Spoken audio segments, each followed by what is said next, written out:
Muita alegria que nessa manhã nós estamos recebendo também o reverendo Renê, posso dizer um amigo, companheiro no ministério pastoral, membro do presbitério nosso. E essa semana o reverendo Renê esteve me felicitando por e-mail e foi muito bom porque ele também mandou um histórico, um pequeno histórico da sua vida com a Sexta Igreja. E ele colocou assim, ó: foi no templo da Sexta Igreja que me casei em 1983, batizei o Tiago, que é um dos filhos do reverendo Renê, aos 2 anos, em agosto de 1985, fui licenciado em janeiro também de 1985 e ordenado em agosto do mesmo ano. Então, nesta procura que nós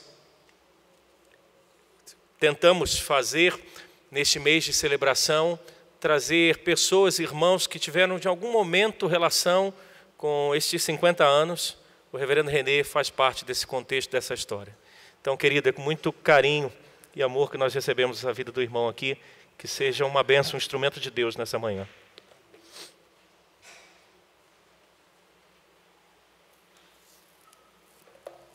Então, eu sei que de maneira muito insignificante, mas também faço parte da história da Sexta Igreja.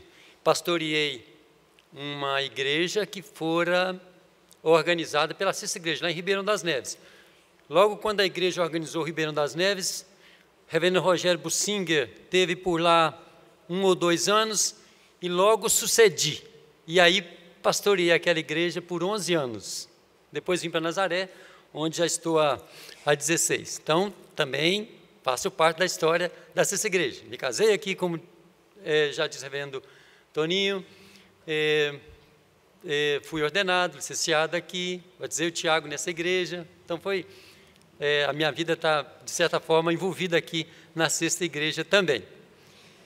Há poucos anos, fiz uma série de estudos lá em Nazaré, às quintas-feiras, no livro de Efésios, e quando passei pelo capítulo 3, fui grandemente impactado por seu verso de número 10. Efésios, capítulo 3, versículo 10, vamos abrir lá a palavra de Deus, para vermos aí a igreja de Cristo, que é o espelho da glória de Deus.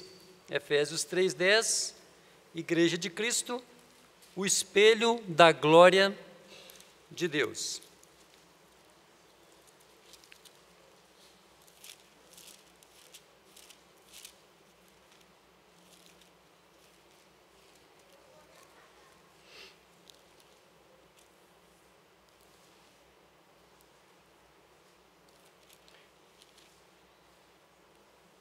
Vamos ler juntos o verso 10 do capítulo 3 de Efésios. Leamos. Para que pela igreja a multiforme sabedoria de Deus se torne conhecida agora dos principados e potestades nos lugares celestiais. Vamos orar. Te rendemos graças a Deus por fazermos parte desta igreja maravilhosa, gloriosa, da qual o Senhor Jesus é o cabeça. Deus, te rendemos graças porque Tu tens N maneiras de apresentar a Tua multiforme sabedoria, mas Tu resolveste manifestá-la de maneira tão maravilhosa, tão evidente, agora nessa dispensação, após a encarnação do Verbo, através da igreja. Muito obrigado por fazer parte dessa maravilha que se chama igreja e poder, através dela, manifestar até aos principados e potestades nos lugares celestiais a multiforme sabedoria do Senhor. Faz com que a Sexta Igreja possa caminhar ainda mais, manifestando a Tua glória e sendo espelho da Tua glória aqui nas adjacências, ó Deus, mais distante e até aos confins da terra, que ela possa ampliar a sua visão missionária cada vez mais, levando Cristo a todos os povos. Em nome de Jesus, maravilhoso, cabeça da igreja, que oramos. Amém. Amém. Numa outra versão, nós teríamos: e isso aconteceu a fim de que agora, por meio da igreja, as autoridades e os poderes angélicos do mundo celestial conheçam a sabedoria de Deus em todas as suas diferentes formas. Amados irmãos, eu já falei aqui, já adiantei a minha temática na Igreja de Cristo, espelho da glória de Deus. Então, pensando no espelho, tal a imagem. O espelho reflete a imagem que está à sua frente. Nem sempre é tão fidedigno assim. Se você vai aqui ao Zoológico de Belo Horizonte, lá tem uma casa de espelhos, lá tem um jogo de espelhos, né? Os espelhos deformam você. Você se depara com um espelho daquele, ou ele lhe coloca mais gordinho, ou mais magrinho, mais altão.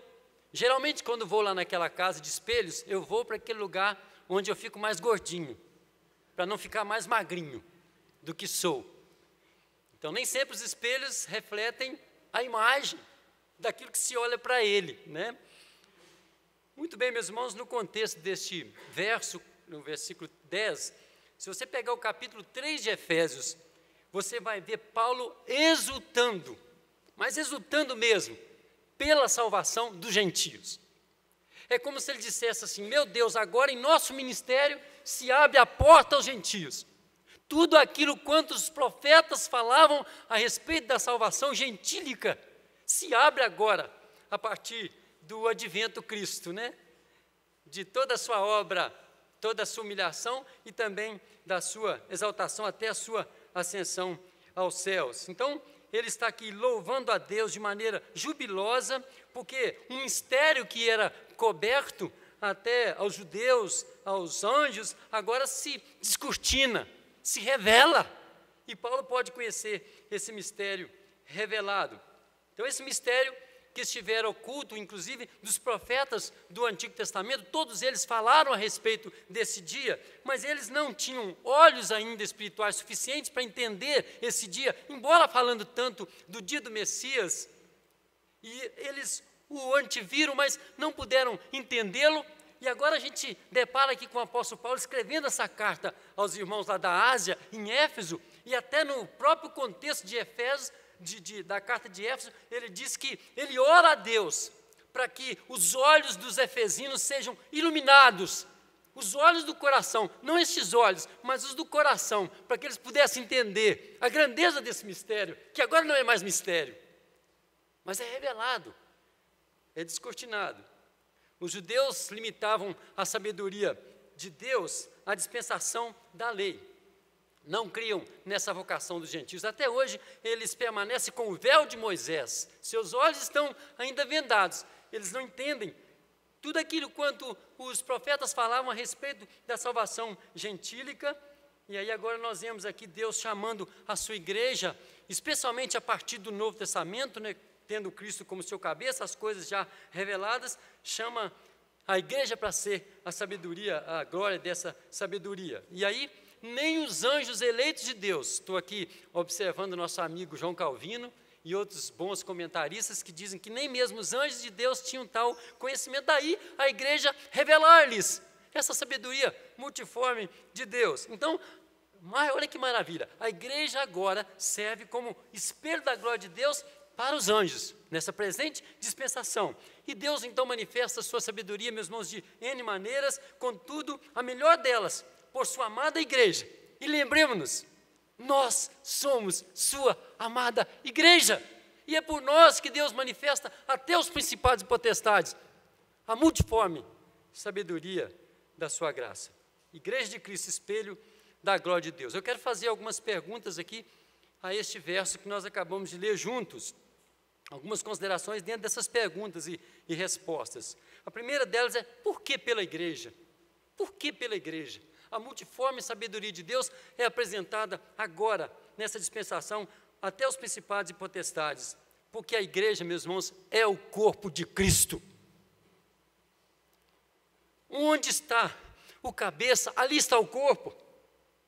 E se a igreja a igreja tem Cristo como seu cabeça, então ela precisa refleti-lo, ela vai refleti-lo o tempo inteiro. Então, por que pela igreja? Ela é o seu corpo.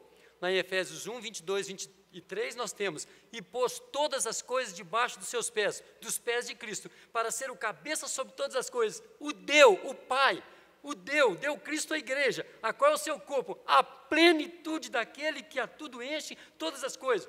O Pai ama tanto o Filho e lhe dá uma igreja. E ama tanto esse Filho que diz o seguinte: essa igreja vai se parecer com você. É tão bom quando as pessoas nos imitam, por acharem em nós alguma virtude, algum modelo. Além do Pai dar Jesus à igreja, dar a igreja a Jesus, ainda diz que essa igreja vai ser a cara dele, vai imitá-lo. Olha que interessante, é muito bonito isso aqui. Então, a igreja é a noiva do Cordeiro, a igreja diz aqui o texto que é a plenitude daquele que a tudo enche. E aí, se nós percebemos bem, nós vamos deparar com o livro de Efésios como um livro eclesiológico. Por quê? 9 vezes aparece a palavra eclesia aqui no livro de Efésios. É um livro eclesiológico, meus irmãos, e aí quando nós pensamos em igreja, nós pensamos no conjunto daqueles santos de Deus que são chamados para fora de alguma coisa. Quando a gente fala que é chamado para fora de, nós estamos, na verdade, observando um povo que é distintivo, um povo que é singular, um povo que é exclusivo de Deus. Meus irmãos, igreja e conjunto chamados para fora. Veja bem, isso aqui é muito importante. Eu não estou pensando aqui se a igreja é chamada para fora do mundo, também o é, mas é muito mais do que isso. Quando fala eclesia, uma assembleia que é chamada para fora para estar em torno da pessoa de Jesus, eu vejo distinção nisso, eu vejo exclusividade, eu vejo diferença. Então a igreja precisa entender que ela fora chamada para poder marcar diferença no mundo, e nós só vamos fazer diferença em Cristo Jesus se nós formos diferentes, meus irmãos. Lamentavelmente, nessa pós-modernidade, que trouxe para nós muitas coisas boas, mas também no seu pacote um tantão de coisas ruins, nós estamos hoje experimentando uma tal da filosofia dos iguais. É tudo igual, direitos iguais, é tudo igual, homem e mulher, não tem mais distinção. Mas a igreja não existe por si mesma, não é um fim em si mesma, não, meus irmãos, ela existe para Deus e para a sua glória, e portanto, como Deus é distinto, Deus é santo, a igreja também é santa e é distinta. Portanto, o crente não vive para si mesmo, mas vive para aquele que o chamou e vive para os seus irmãos. Essa que é a ideia que nós temos de igreja. Então a igreja é o espelho da glória de Deus. Eu gosto de fazer essa pergunta: você quer ver Deus? Olhe então para a igreja. Pois a igreja deveria manifestar a glória de Deus aqui e agora. E aí eu pergunto mais: você tem prazer em ser igreja? Em viver igreja? Em experimentar igreja? Será que eu posso pensar em você como alguém que está manifestando agora a multiforme sabedoria de Deus até os principados e potestades? Por que pela igreja? É a primeira pergunta. A segunda pergunta: o que é multiforme sabedoria de Deus? A palavra que aparece aqui no original é polipoikilos. Poli, você já está observando, poli, muito, né? Muita coisa, nos leva àquela ideia, nos indica aquela ideia de um pano multimatizado. As mulheres apreciam muito esse tipo de coisa que eu estou falando aqui. Aquele tecido todo multimatizado, multicolorido, infinita diversidade, várias cores. Então Paulo está dizendo que a igreja manifesta essa coisa maravilhosa, resplendente, bonita, da glória de Deus, da sabedoria de Deus. É óbvio, se você perguntar assim: pastor, mas a sabedoria de Deus não sempre existiu? É verdade que a sabedoria de Deus é a mesma desde o início até agora e será até o final. A sabedoria de Deus sempre existiu, mas Deus permitiu que a mesma fosse plenificada, fosse esclarecida a partir do advento de Cristo, a partir da encarnação do Verbo, meus irmãos. A sabedoria de Deus sempre existiu, mas Deus permitiu que a mesma fosse plenificada agora pela igreja. E se nós observarmos bem, o Senhor Jesus, que é o cabeça da igreja, é o coração das Escrituras. De Gênesis, Apocalipse, Cristo é o coração das Escrituras, e a igreja é seu corpo. E E a igreja então está aí para manifestar essa multiforme sabedoria de Deus que sempre existiu, mas que agora é planificada a partir de Cristo e de sua igreja. Não que fosse não que seja uma nova sabedoria, meus irmãos, mas que essa sabedoria de Deus se torna mais plena, mais multiforme agora. Ela sempre foi sabedoria, mas por causa da nossa tacanha capacidade, nós não a víamos antes, até que Deus abrisse os nossos olhos nessa revelação, que a gente chama de revelação progressiva. E mais uma vez eu volto àquela oração paulina, né? Eu oro a Deus para que Ele lhes ilumine os olhos do coração, para que vocês possam entender essa revelação, essa sabedoria. Então, irmãos, o conhecimento que nós adquirimos não passa de uma ínfima porção, mas nós podemos revelar essa sabedoria tão maravilhosa, tão plena de Cristo e sua igreja agora, por sua graça. Se observarmos bem, a sabedoria de Deus é esplêndida, né? Ó, a profundidade da sabedoria de Deus. Quem primeiro deu a ele alguma coisa para que ele possa retribuir, porque dele, por meio dele e para ele são todas as coisas, a ele pôs a glória eternamente. Mas nós perguntaríamos aqui, talvez você faria também essa pergunta, certamente, mas na prática, que sabedoria é essa, pastor? Na prática, que multiforme sabedoria é essa? Eu vou ler um texto aqui em Romanos 16, 25 a 27. Ora, aquele que é poderoso para vos confirmar segundo o meu evangelho e a pregação de Jesus Cristo conforme a revelação do mistério guardado em silêncio nos tempos eternos e que agora se tornou manifesto e foi dado a conhecer por meio das escrituras proféticas, segundo o mandamento do Deus eterno, para a obediência por fé entre todas as nações, olha aí, entre todas as nações, ao Deus único, sábio, seja dada a glória por meio, eu enfatizo isso aqui, eu sublinho, por meio de Jesus Cristo, pelos séculos dos séculos. Amém. O que seria na prática, trocando em miúdos essa multiforme sabedoria de Deus? Irmãos, o Evangelho. O Evangelho das insondáveis riquezas da graça de Deus, do qual o apóstolo Paulo faz menção aqui no livro de Efésios. O mesmo Evangelho pré-anunciado a Abraão. O livro de Gálatas diz que Deus pré-anunciou o Evangelho a Abraão, mas agora de uma maneira expandida, de uma maneira clarificada.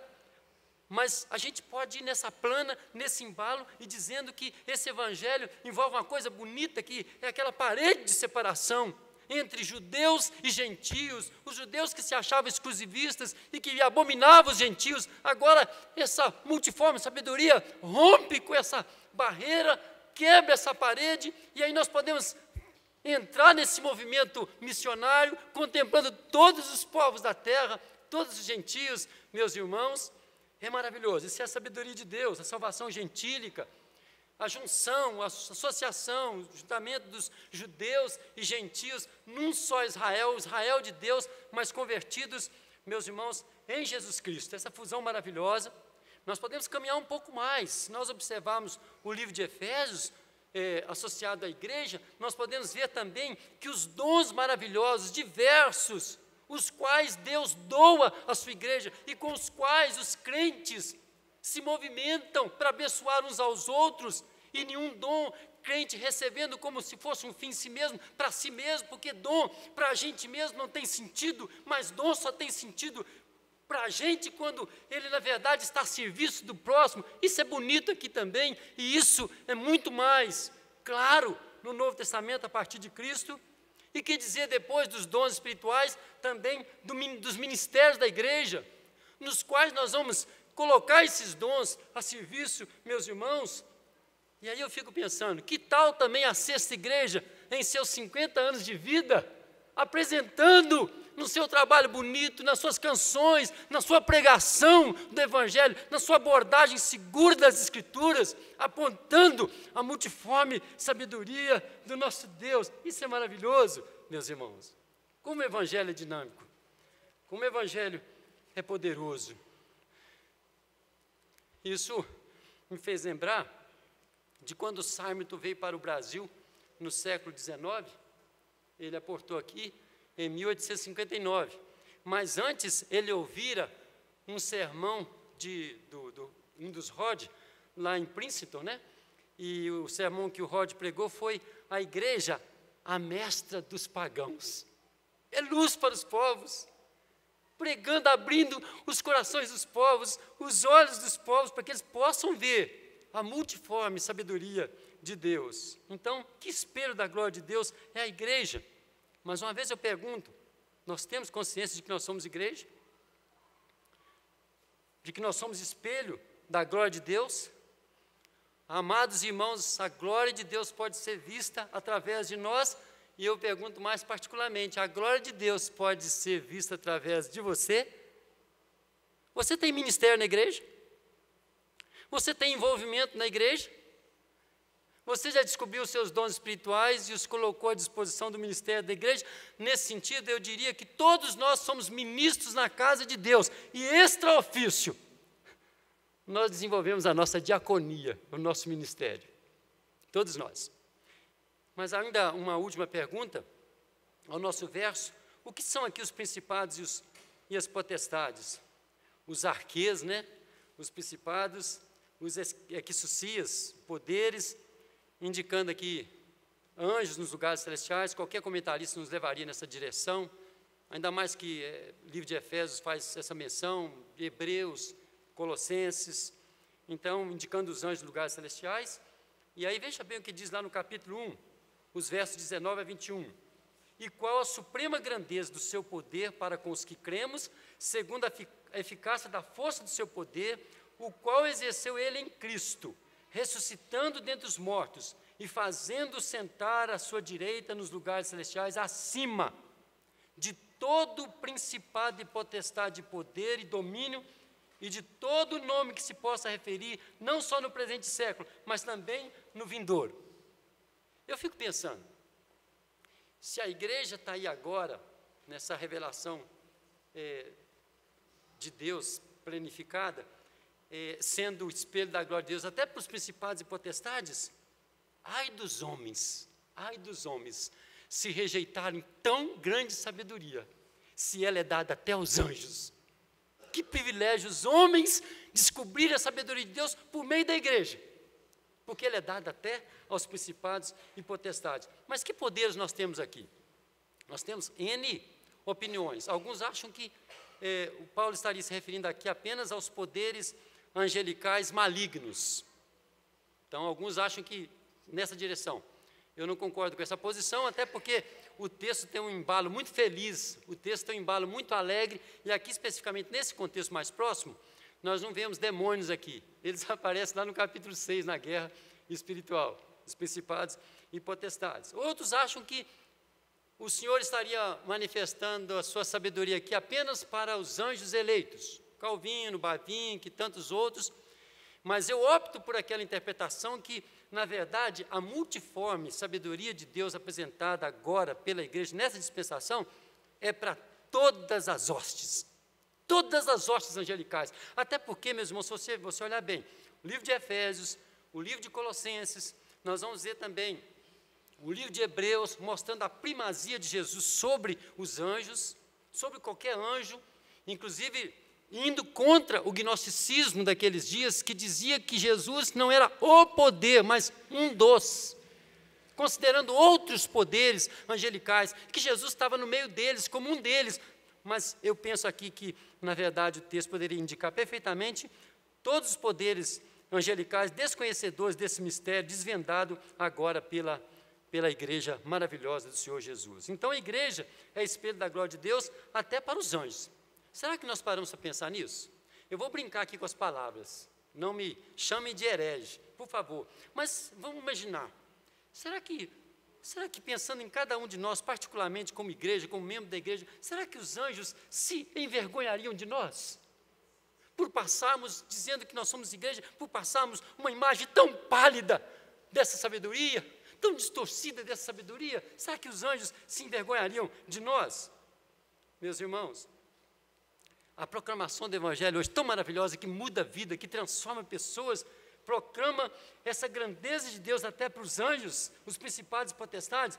Agora, por favor, não que os anjos andem aqui entre nós, isso é muito pagão, né? Não que os anjos estejam assentadinhos aqui nos nossos bancos, até porque os anjos não precisam, meus irmãos, dessa chamada externa do Evangelho. Os eleitos são eleitos mesmo, e os caídos nunca mais serão redimidos, ou nunca terão redenção. Não é que os anjos estão aqui, né? A gente não pode ficar angelolizando, idolatrando os anjos, como uma igreja neopentecostal há pouco tempo fez aqui em Belo Horizonte, talvez até em todo o país, né? A campanha da troca do anjo. Se o seu anjo está fraco, vem aqui, nós vamos fazer uma campanha para Deus te dar um anjo mais forte. Não chega nessa coisa dos anjos estarem sentados aqui na Assembleia de Deus, no meio do povo de Deus, para poder obter da igreja. Não, meus irmãos, eu não entendo como é isso. Eu só entendo que amplia-se a sabedoria de Deus por meio da igreja aos principados e potestades. Eles ampliam a sua adoração por conhecerem mais aquilo que não lhes era revelado, aquilo que lhes estava fechado, agora lhes é revelado, entendendo mais a sabedoria por meio do ministério da igreja, Cristo na igreja, o ministério de Cristo na igreja. Então, eles ampliam também a sua adoração. Eu gosto daquela palavra de Jesus que fala que os anjos se alegram quando um pecador se converte. Lá no livro de Pedro, 1 Pedro 1,12, Pedro fala assim, coisas essas que os anjos anelam para escutar. Tem algumas opiniões que dizem que os anjos gostariam de pregar o evangelho. Eu não vejo nessa perspectiva. A perspectiva é o seguinte, eu vejo assim, coisas essas que os anjos anelam para escutar, usa-se que uma palavrinha significa, eles gostam, eles querem espiar. É uma espiadinha, essa palavra tem no dicionário, tá? Espiar é olhar. Eles querem dar uma olhadinha e eles ficam extasiados pela igreja, meus irmãos. Essa aqui é a ideia. Então, a igreja é o espelho da glória de Deus. Já vou caminhando agora para a nossa conclusão. Pela igreja, então, Deus manifesta as suas excelências. Aí, voltando àquele espelho lá, que é distorcido, não reflete muito bem a nossa imagem, eu fico pensando assim, o que estão fazendo com a igreja? Dr. Augusto Nicodemos escreveu há pouco tempo um livro chamado O que estão fazendo com a igreja. Ali ele expõe vários segmentos liberais, espiritualistas, que hoje, na verdade, deformam o evangelho de Cristo. O calbartianismo, o liberalismo, a neortodoxia, o neopentecostalismo, coloca lá, o que estão fazendo com a igreja, né? O livro é muito interessante, vale a pena lê-lo. Estão fazendo com a igreja. É uma responsabilidade, meus irmãos. Qual é o objetivo dessa instituição? Essa instituição divina. Não é para ser um clube social. Não é para pregar, como muitas igrejas, um moralismo legalista. Você tem que fazer. O evangelho é muito mais indicativo na plana daquilo que Jesus já fez por nós e está fazendo, do que imperativo. Eu tenho que fazer, legalistamente, moralistamente, como se fosse fazer para alcançar os favores de Deus, mas o evangelho é muito mais indicativo na obra maravilhosa que Jesus fez. O que estão fazendo com a igreja, meus irmãos? Uma terapia grupal.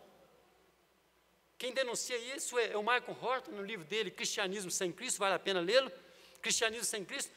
Algumas pessoas têm a igreja como uma terapia. Eu vou lá para ver o que eu ganho hoje. Ai, estou com meu coração assim tão para baixo. Eu estou com a minha autoimagem tão para baixo. Quem sabe hoje a minha autoimagem se levanta, projeta, né? Outros têm tornado a igreja como um lugar de espetáculo, um circo. Alguns têm tornado a mensagem do evangelho como alguma coisa espetacular de um Deus genérico, sem trindade, sem redenção.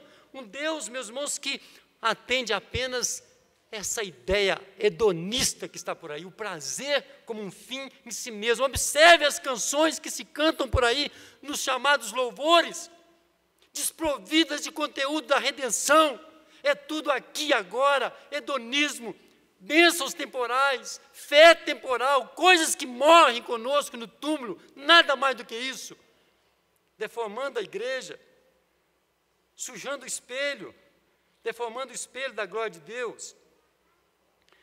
Diante disso, nós precisamos pedir a Deus que Ele limpe cada vez mais as lentes do nosso ser, do nosso coração, e pedir a Deus que Ele nos ajude a amar mais a Jesus, o cabeça da igreja, amar mais a sua igreja, lutando um pouco mais pela fé evangélica, porque nós lutamos tanto por nossos próprios interesses, meus irmãos, nós poderíamos também manifestar essa sabedoria lutando mais pela fé evangélica, buscando a unidade dos filhos de Deus. Que sabedoria, meus irmãos! Não existe igreja sem essa unidade, cultivando relacionamentos bonitos na família.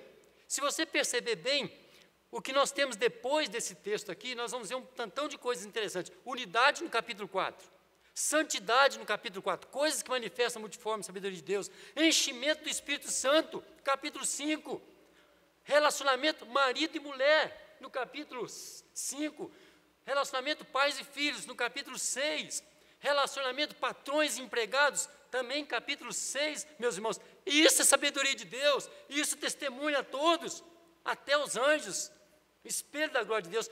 Eu pergunto, haveria evangelização maior, melhor?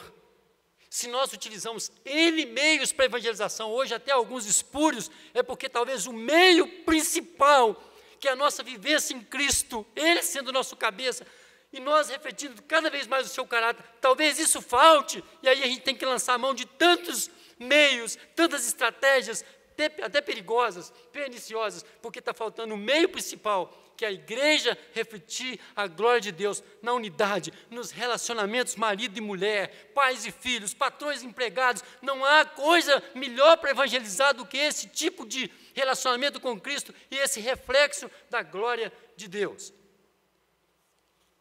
Queremos ver a glória de Deus, a multiforme sabedoria de Deus? Olhemos para a igreja. Olhemos para a igreja. A igreja reformada aprende cada vez mais a desenvolver esta cosmovisão de que nós somos criados, o fim principal e supremo para o qual nós somos criados é para a glória de Deus. Quer comais, quer bebais, ou façais qualquer outra coisa, fazer tudo para a glória de Deus. 1 Coríntios 10, 31. E aí nós vamos ser o espelho da glória de Deus. Que Deus nos abençoe. Amém.